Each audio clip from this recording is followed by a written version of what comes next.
My name is Richard Langlois. I'm going to demo the EDA platform and the Lakehouse platform with the speed layer. So the AI speed layer, this is for running inference in real time. The EDA platform is the event fabric, essentially, which will allow everything to be connected in real time. So let's start by showing some of the pieces that this is running on. Just so you know, it's all running on my laptop. And I'm running Ubuntu through something called WSL under Windows 11 platform. But the one that is useful for today's demo is the infra stack. Within the share infra stack, you have a few pieces. You have Airflow, um, and this is for orchestration. You have Debezium, that's the change data capture. You have Kafdrop, this allows you to look at the topics content. You have Kafka, which is the core where all message transit to. You have MinIO, which is essentially an object store following the S3 standard.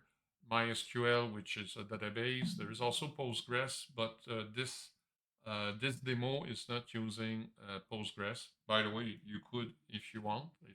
And then there is, as long as it's a relational database for that piece, and then there is Zookeeper. The EDA platform comes with an order system. Why it comes with an order system? It comes so that we can create essentially business events, right? And what's interesting with that application is it's built in a native EDA fashion, but because most companies do not have EDA applications, there is a switch to turn this into a CDC mode, which is essentially saying, look, I'm not going to write to Kafka, and I'm not going to write to an event store, right? So I'm just going to write to a database. So when that happens, Debezium, the change data capture, will start. And there will be something also that will be started called the BEC for Business Event Constructor. And the event populate store process for storing the business event into a store. Now, it's either one way or the other way, right? In production system, you are either dealing with a legacy or you're dealing with native EDA.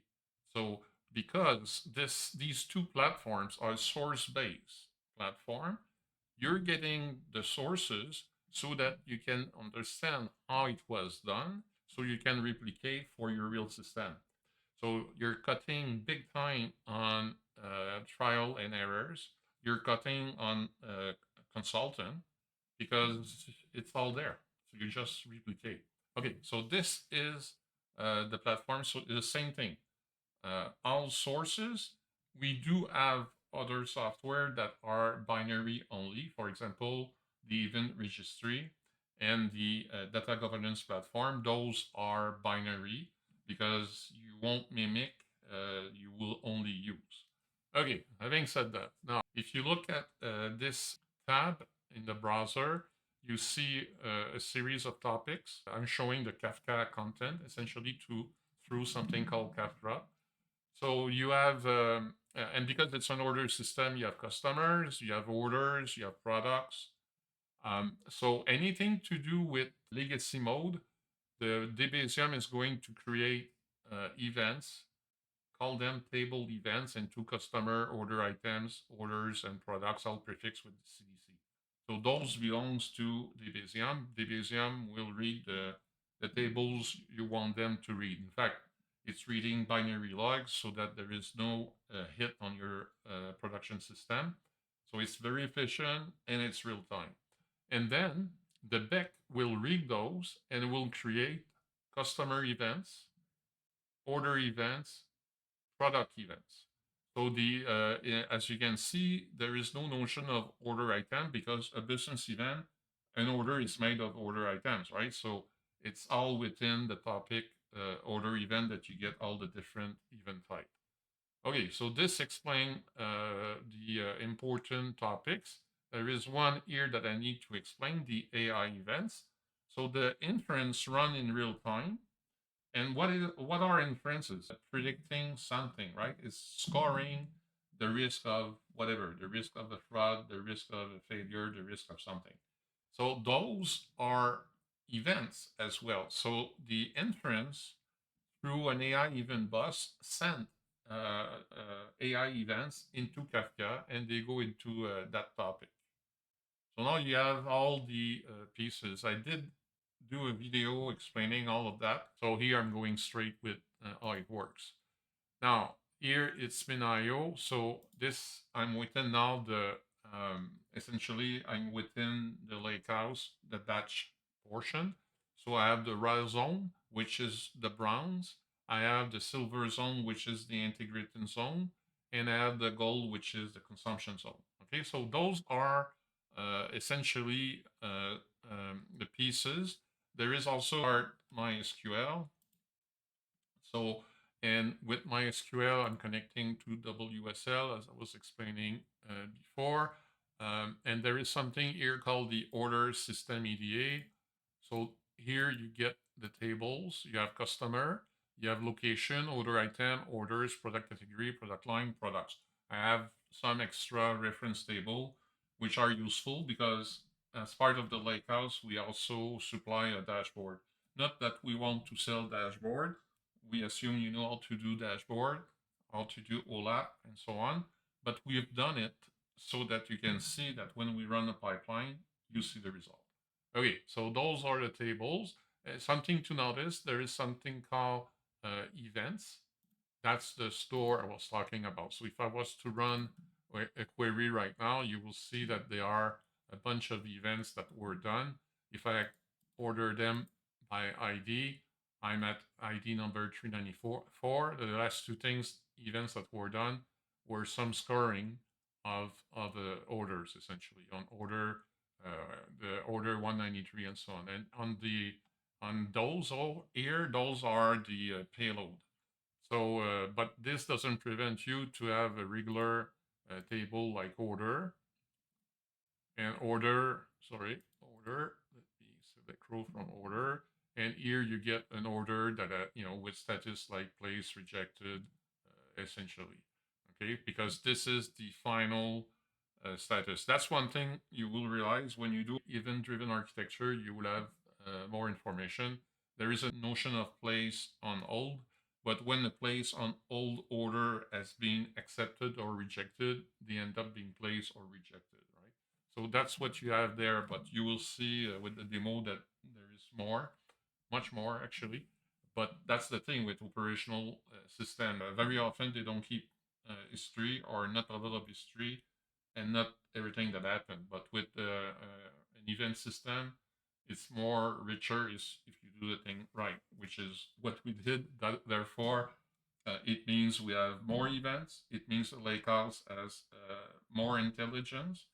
In addition, all those AI events are fed back, if you want, into the Lakehouse batch layer, which means you have the result of all the inference that you ran into the Lakehouse for the batch layer. So that allows you to do machine learning on top of result of other models that were done. So it's very powerful, what I'm about to demo. So now let's switch to the other side. So now I'm showing you 4 terminals. Why I'm doing that? One is on the EDA platform directly. One is on the Lakehouse platform, the speed layer. One is the serving layer. This is where we're going to call dashboard.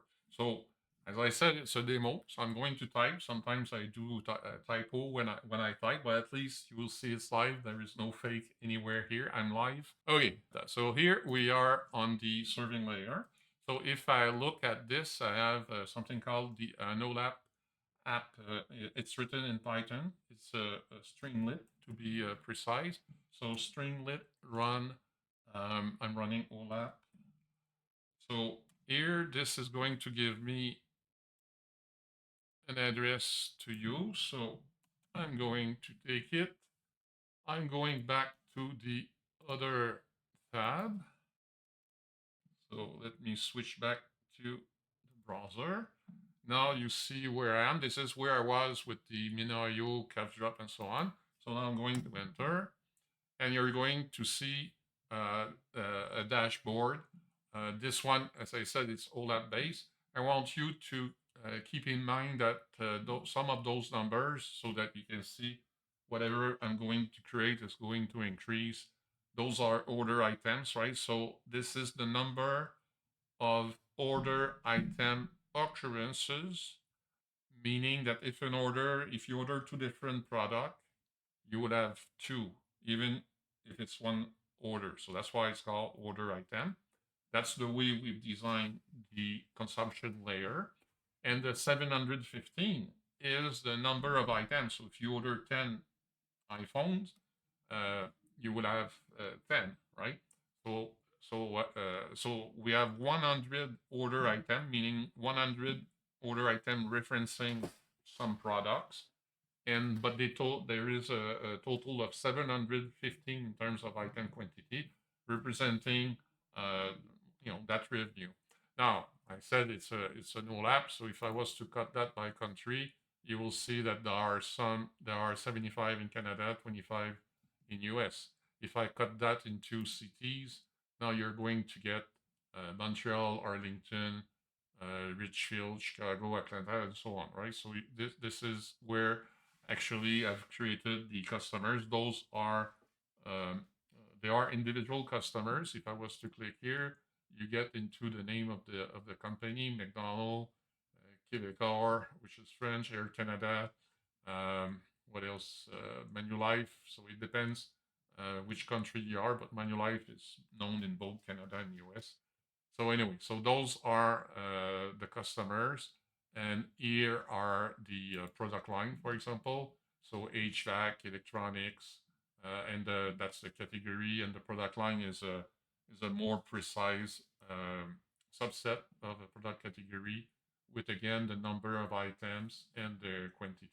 So that's what you have, and this is CD type 2. So if I was to change the customer credit limit of a customer, if I was to change the price of a product, you will see more detail. So if I click here, you get the Apple phone, right? But if I click here, you're going to get phone 16 and 16E. So you see there was a change. There was also a change of price, and those were done within those dates. And within those dates, those were the number of orders done. So this is called slowly changing dimension type 2. This is not a new concept. What's great though is here. You see those status? So if I click on requested, you have 0. Why you have 0? Because this is not a normal state. You receive an order, you see this? 0 again. Why? This will show if something is broken or something is not run. Also, place on hold if orders are suspect, meaning that the meaning that the risk of fraud is high or the risk of anomaly is high. They will be placed on hold until a human release them. Right? We have all of that in the system, and what's great is that the way that we did the Lakehouse, we have coded what's called compensation. So if you were to have intermediate states such as receive and place on hold, the system is resilient. When the inference is activated, it will work, right? Because if inference is not activated, the order will stay in the status of receive. So depending on what's not running, for any type of failure, or you simply forgot to start the inference, that's going to happen, right? So notice that there is 0 there. I will do on purpose not approve some orders, so they will be on place on hold. And when I approve them, I will run another pipeline, and the place on hold will be back to 0 like they are right now. Rejected, if you go in rejected, they are above threshold. And if they are both above, the dashboard will have them together. And if it was one or the other, they will be in these categories. Okay, so now you get the feeling about this OLAP. This was done real fast. It could be more sophisticated, nicer, and so on, but it gives you already a lot of information. By the way, if it was to be rejected because of credit limit, sometimes you don't even have that today in sophisticated dashboard. But since we capture everything, we will have it, and therefore you know the amount of money you might be losing because credit limits are not high enough. At the same time, as you know, if you're too generous with the credit limit, you may never receive the payment, right? By the way, we didn't build a payment system and all of that. We just put a credit limit to give you the idea. We do not expect you're going to take our order system. It's a simplified order system with enough stuff though that you will learn how to build native EDA application if that's your choice, or you will learn how to take a legacy application, not change a single line, create back the sensitive constructor, set the CDC, which we did. So you just have to redo the same thing, or actually use what we did. And then the populate event process works as is. You have nothing to do essentially there. So it's only the back that you need to do some work. And what we call legacy EDA extension, which is additional functionality that you create around your legacy system so that you can see, for example, orders that have been put on hold and decide if you want to approve them or reject them. This is only when they are above threshold. If they are below threshold, there is also something else, another EDA extension that people would have coded, which we did, that check the threshold. If it's under threshold, it will let the order go straight away. So the point here is that it's quite possible without changing a single line of your legacy application so that they become real time in terms of their behavior and also real time in terms of using the AI inference, which also will run in real time. Okay, so this is the stuff. Okay, so I'm done with the this part, which is the OLAP. Now I'm going to do something before I forget it. So first I'm going to switch so you can see. So here I'm on the speed layer. So one thing to do there, you need to make sure that the speed layer inference is running, right? So this is exactly what I'm going to do. I've done something real simple, and you could do it like that if you want, and then you don't touch it. Me, I turn on, turn off. You on a server, you will let this thing run. That's the only difference. So here I'm going to the main here.py. So I'm going to run this. This is another address. I'm going to go there. Now I'm going to switch to the browser tab. I'm here. Now I'm going to enter.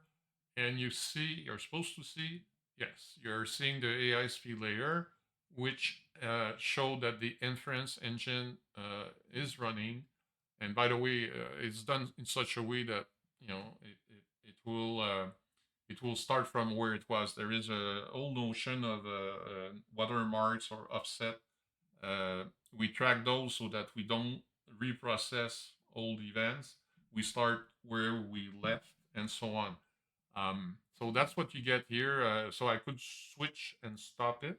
I'm not going to do that because I just want to make sure that the inference run, because I want to show you how the inference is working from the angle of using them on your native application. Okay, so that part is done. What's left? Now I'm going to create events so that you're going to see that I've created those. So I'm going now to the other screen again. So this time I'm going on the EDA platform. So those are simply different directory. So if I was to list, you see there's a bunch of things. So now I'm going to another Streamlit application. So I'm running something called main order. Voila. So now I'm adding another address. I'm copying this. We just want to not be confused. Clicking enter. And now you're seeing another system. And the other system, I need to explain this clearly. if you have inference running, it means that there will be orders that are scored for anomaly and fraud risk. Now, this is a pattern, right? So if you have other AI use case that you want to run, so be it, right?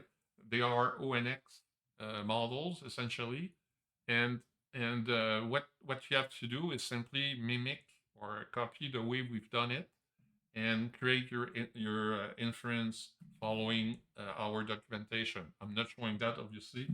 I need to keep some stuff private for our paying customers. So here, if I click threshold mode, you will see that the threshold is enabled. What it means is that the order system expect now, picture this, your existing order system now expect that there will be inference about the order. Now, what it means in real life is that you're going to mimic the code about the threshold mode. You're not going to put it on your order system. It's going to be a little application on the side, and you're simply going to make sure that the threshold is on, a bit like I made sure that the inference is on. There are many ways to do that. The important thing is to make sure that these processes run. So now the system here is aware, and if you see this here, I have something review orders on hold. So any order that is being placed on hold because they are suspect, they will end up there. And if there were any, somebody would have to check, decide to approve. So I'm going to do that later. Then there is the EDA mode. Right now I'm running in direct.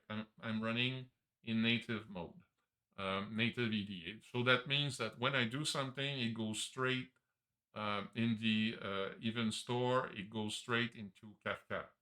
If it was a legacy application, I will simply go here and switch. You don't switch this for fun. I'm not going to do it for now. I just want to show you that that's how the intelligent order system that we built allow you to switch. Hey, now I'm an EDA native application. Now I'm an old legacy application. This is how we did it. Real life, you have one or the other. This is so that you understand both modes. Okay, so threshold is activated. I'm running in direct EDA native. If I want to see the orders that were done, those were orders or other thing. You could, for example, what do we have here? You have a product price that was changed. You have a customer credit limit that was changed. I'm going to do some of those also in front of you so that you will see that the event log is created. Talking about that, let's do it. So if I was to go on product and I take, what am I going to take today? I'm going to take, let's say, the Acer laptop here. I'm going to change the price from 859 and I'm going to change it to 860. So I'm increasing by 1 cent. So it does create an event. So as you see, it's 860. If I go in the event log, you will see that the product price has been changed. Now, the funny thing is, if I was to do that 10 times in the day, because I'm doing some A/B testing, well, maybe I should not do it 10 times. I should do it like 3 times and see if there is price sensitivity. Although you need to be careful because when you change price, there could also be time of day sensitivity, but not going into the various things. People who do A/B testing know what I'm talking about. So if you were to do that and try to guess if a certain price has more traction and different price, usually when it's cheaper, you have more traction, but you never know, right? So anyway, my point, in a regular operational system, then with a regular Lakehouse that you run once a day, well, you may get that only at the end of the day, and you will only have the last price. When it's real time, I could have the 10 price for the same day as I was saying. So that's very important to understand. Each event is going to end up in the Lakehouse, is going to improve your the intelligence essentially. So I've done the change of price for a product. If I take a customer, let's go with Canadian Tire.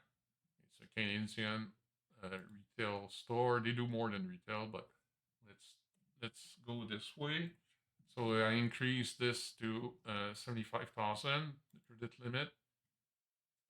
So again, you see the change there. If I go in the event log, you see those have changed. Now, if I was to show more to prove that everything is right, I'm going now in SQL. If I go in the event store, right, and I select, sorry, if I select the rows and I simply reverse the order, you will see those are part now of the store. So there are changes. If I go on the customer table, I go there, I select the rows, scan is entire. It's now you see 75,000. Here the database was only showing when the customer was created. That's my point with all of this. Every time that something is done, it doesn't mean that the operational system keep a full history, but the event store does, Kafka does, and the Lakehouse does, right? So just want to make sure. Okay, so this was to show customer what the product is the same thing. If I was to go on product, it will show the product change that I did. If I was to find the Acer laptop, it's here, and it was 859. Now it's 860. So as you can see, it's done. Now, what else I can show to prove that everything works? I need to go back here. I can show you in Kafdrop, right? If I do what I did so far, I play with the customer. I will just do a customer because I'm trying to keep that relatively short, although you don't believe me. As I said, we have 3 partition. So if I was to look at the, because you never know where it ends up, and it was in its entire, right? It went from 70,000 to 75,000. As you can see, the payload contains before and after image, which will be extremely useful when it comes time to do the lakehouse, right? To populate the lakehouse, the batch layer. Okay, so this is good. I show you pretty much everything. Now let's do orders. So one of the first thing I will do, I will take a customer who has a small limit credit simply to have another event that I bust the credit limit. So which one I want? Small credit limit. I think Fabricville was one of them. So let me go down. Fabricville has 5,100, so it's not a big credit limit. So I will do an order for that one. So I'm going here. I will choose Fabricville, right? Okay, this is done. I'm going to order, in fact, I can simply order one heat pump, which is expensive, you will see. So the heat pump is $11,000. In fact, 12,000 before tax. If I place the order, and if I go in the event log, you will see that the order has been rejected because it's higher than the 5,100. Okay, so this is one of the order.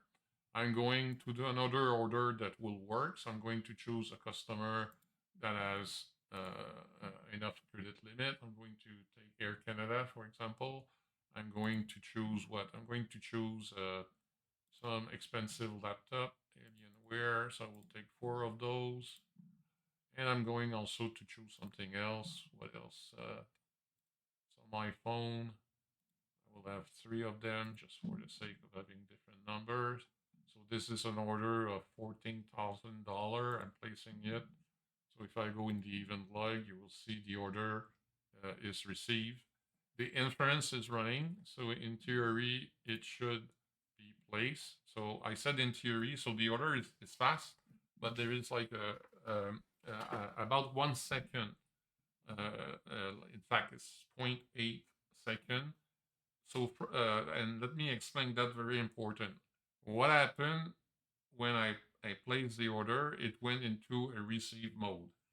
the inference in the AI speed layer is subscribing to those. So as soon as they got some receive orders, the two inference were run. One was the fraud risk. The other one was the anomaly risk. It provided some score. Then the order system has a threshold logic. So the threshold logic checked those. Since they were below threshold, it said, okay, I'm okay with the order, place it. So that's what happened. So all that took 0.8 seconds. When I run this in the legacy mode where CDC needs to act, Beck needs to add, and there is another process for the populate event store, it takes 1.5 seconds. Now I want you to realize that 1.5 seconds, it's quite fast and fast enough to hold the transaction before you commit the transaction, which is super important. It means you can prevent fraud or anything that you want to check before you do it. So this has been explained. The event now show that it was placed, so the inference run. How can I prove you that that happened? AI events. I can do the same thing. Look at what happened. I have two events that were generated. I have and so on this one you see one for the 195 for the AI fraud risk. So that's one event. And I said I'm running two inference, so I expect two events. And how about here? Today, okay, it's here. Now I'm having the anomalies. One was fraud, the other is anomaly. So the point is those were events generated by the inference, which is written in Go, the Go language created by Google. And that's why we're doing that. We want speed, so it's compile versus interpreted, so it's a bit faster. Okay, so now back to the order management system. Now I'm going to create two orders. They will be too high and in terms of risk, and therefore they will be both placed on hold. So because I'm used to take those because I know Bank of Montreal has a very high. Well, let me prove it. If you go to Bank of Montreal here, I have 1,100,000, and the National Bank of Canada, it's 1,000,000. So I'm going to do large orders, but large orders that will, be suspect from the inference viewpoint. Now, one thing here very important. This is a demo system. I'm not running on production of real orders from customer, but I'm providing the Lakehouse, how to build Lakehouse so that you can train with your own data. So I use models that have been trained with whatever outside data sets. I'm using them as is, and therefore I need to create large orders so that they will react. Okay, so let's do exactly that. So the example is to use a heat pump, which is very expensive, and to order a bunch of them. I'm going to order how many? I don't know, 49, let's say. So I'm ordering that. So it's very expensive, right? But they have a credit limit allowing that. So I'm going to place the order for Bank of Montreal. Let's try to recall those. Bank of Montreal. And as you can see, things moves there because the inference work and so on. The order is placed. You see a bunch of things. You see receive. And by the way, on the terminal, I'm not showing it. Let me show the terminal. If you look here, you see that the order has been placed on hold, right? All that stuff was done super fast while I was talking. And if you go on the event log, and you refresh the log, you see the order 196 was received. So there was one item, whatever quantity I put, 49. It was requested, one price item, received. The inference did this job, and the threshold said, too high, I'm placing this on hold, right? Meaning that if I go here, I now have an order that is on hold that I will have to approve. Okay, now let's do another one like that because I'm going to, I need to switch. Not this one. I need to switch here. Now I'm going to do another one.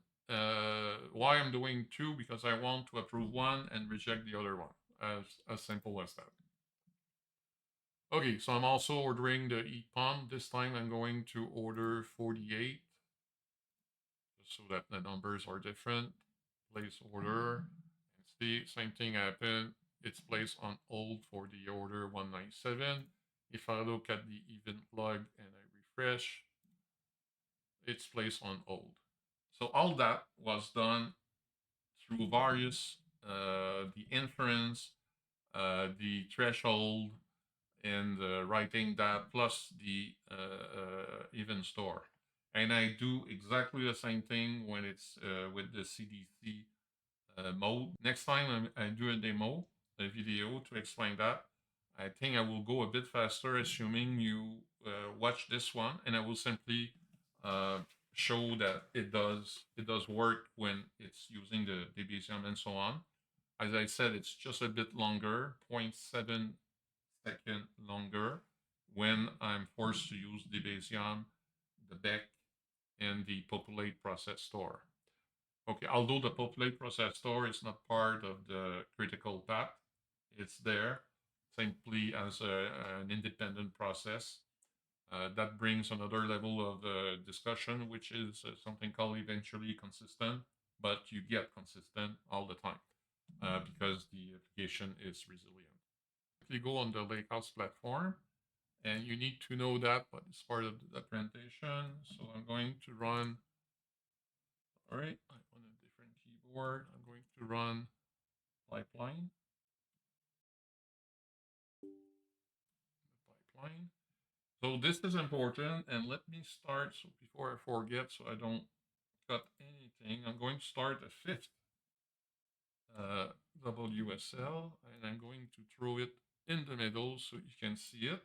Because when I'm going to click here, it's going to run. So I want to show you the log as it's going on, right? So you will see everything is live. There is no fake here. So here I'm going to tell, last time it ran, which was this morning, it said the pipeline completed successfully. Now I'm back to here.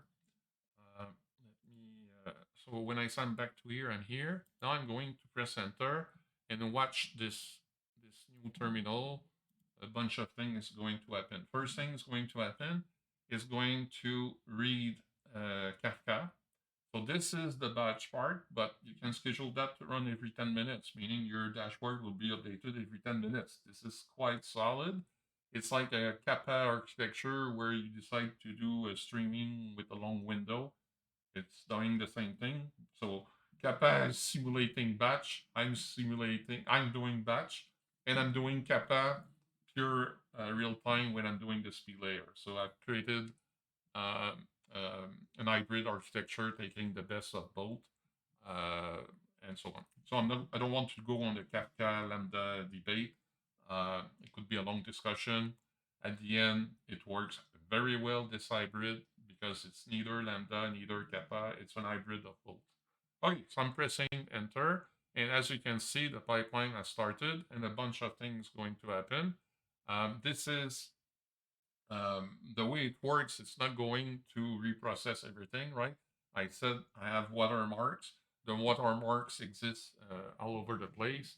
I think I never show you the min IO. The min IO is S3, right? It's object store. Again, you can use ADLS if you want. But why I'm showing you, actually I'm not showing, let me show the browser. Here, what I'm showing you right now is I'm simply explaining that I have the 3 zones, and here it's a mixture of JSON, but mostly Delta Lake.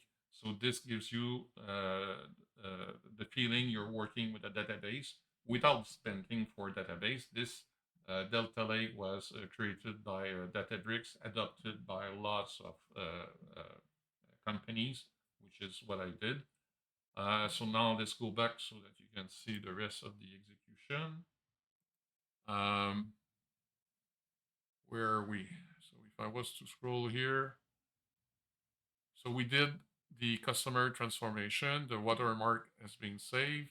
Now we are doing the product. We did some change in the product. Some warning here, but they are just a location warning. And now it's reading. It's doing the product history. Actually, there's a lot of stuff being written here. It's up to you if you want to do it. My point is this: this is um, a bunch of output telling you that things were being done, so that you don't have to do queries. So this is where we are now. Where are we? So product is done. So now we're going to process order. Again, it checks the watermark. As you can see, there are some, or I created multiple orders. I don't recall how many I did. I did 2 that are on hold, one that was placed, one that was rejected with the due to credit order. So 4 were there. One had 2 items, if I recall, which explain why we have 5 order items with the status. Just so you know, here I'm in the silver zone, which means I create first, it's an integrated zone. It's all consistent. It provides a great foundation, but it's a full history.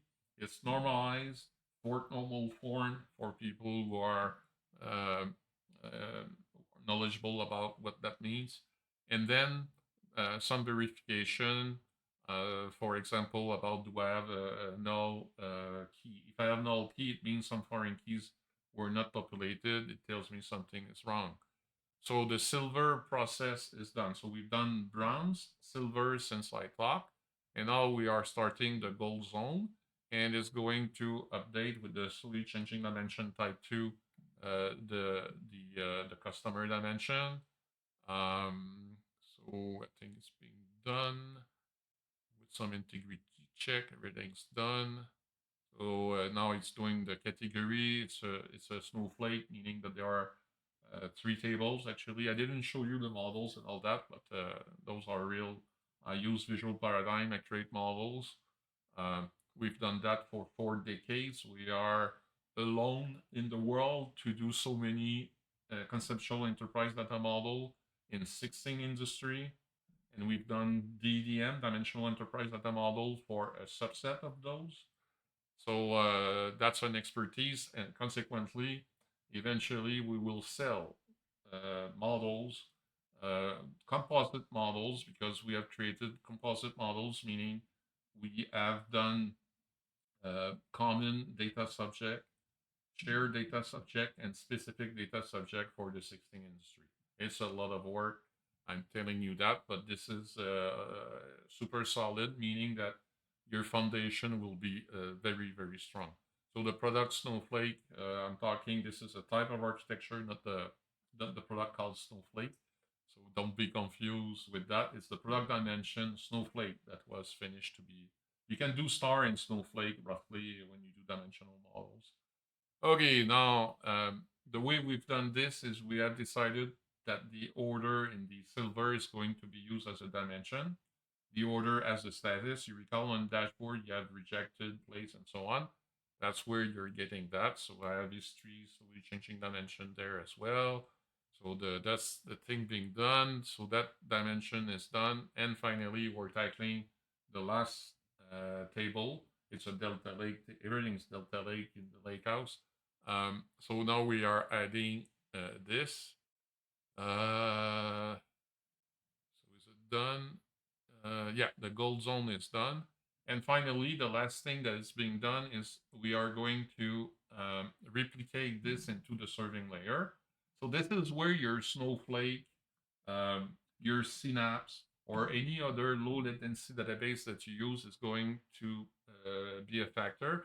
If you want to do a dashboard with great performance, you're going to take a subset of what you have on your gold zone, and you are going to replicate it into the serving layer. So we're not in the market of selling low latency database. We will sell models, but we are not selling low latency database, and we're not in the business of doing dashboard. We can wireframe those, but that's not what we do. And consequently, we simply use DocDB, which essentially look at the dimensional model and created another database if you want a low latency database, a bit like Snowflake, and but it was done with views. So the views will simulate the queries that you need for the dashboard I was saying. So the pipeline has been completed. So 1638, 1634, 53. For 7 seconds, if you're okay, I'm going to round. So we started at 35 and we finish at 38. So 3 minutes, 3 minutes between 20 and 30. So that was the time it took to do the gold, sorry, the bronze, the silver, the gold, and then the replication with DuckDB. So now that this is all done, I'm going to prove that it worked. Well, it worked because I show you the logs, but let's go back to the Lakehouse cube. So now I'm going to switch again. So here, so you see this. So this was in the state I left it. So let's do a little refresh. So I don't recall how many orders we had before, but now we have 102. And we have more on the quantity. And if I was to go and place on hold, you see I have the two orders, one for Bank of Montreal and the other one for National Bank. So these two are now there. And the thing is, if I was to run another pipeline, which I will, but before I do that, I will approve those. You will see as of today, they will then go back to 0. That's the compensation process I was explaining. So even if you were to run every 5 minutes, like since it runs in 5 minutes or whatever is the frequency, just make sure, so that the compensation logic that we put, just make sure you replicate it, because this will allow to have your dashboard always consistent, right? So that's why I wanted to show you this that way. And to prove it, what can I do? I can show you the individual customer. You see Bank of Montreal and National Bank with the 48 and 49. Those were the order I just did. And that's why we have that. Okay, saying that, now let's go back to the other PC, an old legacy system. You will have built this on the side because our system can do both, behave like legacy and behave like native EDA. We left a tab in the same application, nothing more than that. So if I take the oldest orders, it's Bank of Montreal. I'm going to reject it. And you see the word behavior on, you don't see because I didn't switch. Trust me. If I go in the event log, you see it's rejected, right? And if I go back to the other one left, this is the National Bank, I'm going to approve it. So why you put stuff on hold? You may know that the customer has you may know the customer well. This is why we want a human here. You know that the risk is high, but you may know the customer that it's a legit. They may have a new order. They may have a new tower, new location. They change all their EPOM. I don't know. A better example will be it's a contractor building apartment buildings, and they order a bunch of EPOM. Whatever is the reality, that's what you need to understand, and you simply put your threshold validation with your specific inference that makes sense for you. Okay, going back to the event plug, if I was to refresh, actually I didn't need the one order was rejected, while the other one, the 197, was placed. Okay. What I need to do now, I need to run the pipeline, because the pipeline was run when the orders were placed on hold, which is fine. But now I did some changes. I approved them. So I'm going to run the pipeline again.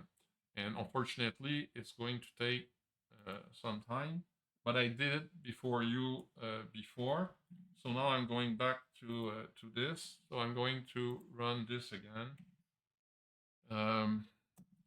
So you see the pipeline is starting again. Why I'm doing that is I want to show you that the place on hold will go back to 0 because there will be actually negative orders with the quantity of 2 order items and 97 item quantity and so on.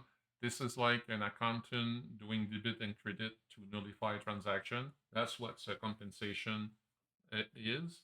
And when that is done, you're going to see that there will be an extra rejected order, and you will see an extra place order. So while I'm here, let me go back again to the tab. So you see this 2 here will go back to 0. In the rejected, currently this guy has 5. It will be 1 more, and whatever, 47, 48 more here. And on the place, there will be 1 more plus another 40 something. So, okay, so a break for me. Okay, pipeline is finished. Now let's do a refresh. So I said I was at 102. 1 was placed. As you can see now, it shows 103. And in the rejected, it should be 1 extra. I was at 12. Now I'm at 13. And I think it was 5 here. Now I'm at 6. And it was 5 and whatever quantity, but I think the quantity increased. My point is, and I need to show you the place on hold, which is back to 0. So no matter what you do, if systems are not working, a failure, whatever, the system with the compensation logic will always balance. You don't have to manipulate, create various versions of your dashboard like so many companies do. I will say most companies do that. Most companies do not do compensation logic. Most companies cannot run Lakehouse every 5-10 minutes like I do. So this is what I mean by it's a real-time system. The inference is in real time. We're talking here from 0.8 to 1.5 seconds, right? 1.5 when I'm forced to use a change data capture and the back and the threshold logic. All that 1.5. So this is real time without any doubt. And the batch layer, the other component of the Lakehouse, that one is, as you know, it's about 3 or 4 minutes, I was saying, for running. So it all depends the volume of your business, but you can choose a frequency that is every 10 minutes, every 15 minutes. In fact, we scheduled it every 10 minutes, but if the job is not finished, it will wait that it's finished before starting another cycle. So all that is what we have built. I hope this convinces you that this is not just an intent. This represents 4 decades of work in the data, and I cannot say 4 decades in the AI space. That's not true. But in anything to do with data governance, architecture, BI, and so on, we've done that. And now we built it because we use Anthropic Sonnet 4.6 and 4.5. So we built in a matter of months all the knowledge we've done in best practice. All that is brand new platform, and that's what we're selling. Hopefully, you see that we can easily take your legacy and make them real time and intelligent. Thank you all, and hopefully you watch the entire video and you're now convinced that we need to discuss. Bye bye.